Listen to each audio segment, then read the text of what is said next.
Now, page 4, the clear choice between liberty and tyranny for American voters in the fall of 2020. The Democrat candidates for president, to a person, are hawking policies and values that are not derived from the Constitution of the United States. They come from Karl Marx. So-called free college is a great example. To young people who are not educated about the founding document, sounds like a great idea. Young Americans should be entitled to go to college without having to worry about paying for it. And it probably sounds wonderful to parents struggling to come up with the money for university. However, free college is an attack on liberty. Why? Why is giving away a college education to all who seek it an assault on our freedom as Americans? The answer is, in order for government-supplied college to exist, there must be taxpayers. This isn't free college, it's taxpayer-funded college. And when government relies on taxpayers to fund private transactions like this, then we are losing another chunk of liberty. We work hard for our money that is taxed by the government. It is our labor, our sweat and tears. And we live a finite amount of time on this planet. Thus, taking money from we the people in order to gift college to next generations is tantamount to stealing a portion of our lives. Government taking money from Americans for something that should be handled in the private sector is like taking away a piece of our lives that can never be replaced. And that is tyranny. And that is what these men and women who are seeking the Democrat nomination are hawking, thus giving American voters a clear choice between constitutional freedom and ideological slavery. And out leading the radical pack on this is the senator from New Jersey, Cory Booker.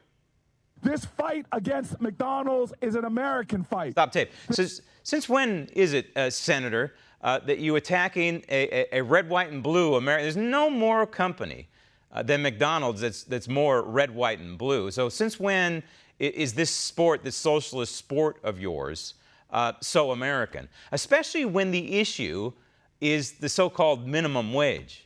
Now, in a free market society, maybe we need to educate the senator from New Jersey about this, but in a free market society, there should be no such thing as a minimum wage. Why? Because the free market should decide what the minimum wage should be. We should also note, we should educate this man, that minimum wage jobs are not meant to be careers.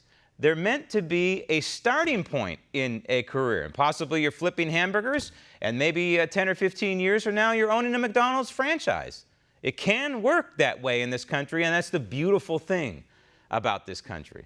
The minimum wage in this country should be zero, effectively. There should be no government-mandated minimum wage. It should be determined by the free markets. And these politicians like Cory Booker that come out and say, hey, we need to raise the minimum wage because people can't live on the minimum wage. Sure, you can't live on the minimum wage. It's not designed to be lived upon. But what he's also not telling you, completely disingenuous here, is that the minimum wage is tied to union contracts in various states across the country. So when the minimum wage goes up in, say, California, guess what?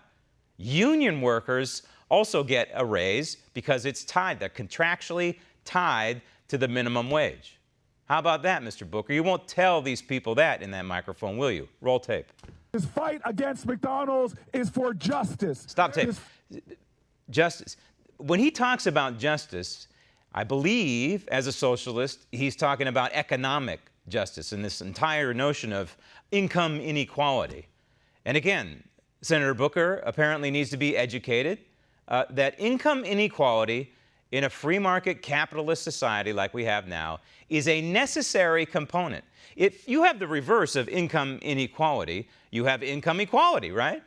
Well, where do we have income equality on the planet? Well, we have income equality in places like North Korea, in places like Cuba, and other totalitarian kinds of states. They have income equality. Venezuela probably had it at some form or another.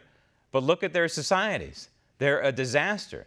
Income inequality allows a young person to start out flipping hamburgers and, yes, one day possibly owning a McDonald's. If we had income equality, then there wouldn't be that ability to move up and, yes, sometimes down on the economic ladder in this country. We need economic inequality in this republic. It goes hand in glove with freedom and liberty, Senator. Want to see more videos like this? Click on the link below and subscribe to One America News on YouTube, and call your cable provider and kindly demand that One America News is added to your lineup. Call and subscribe today.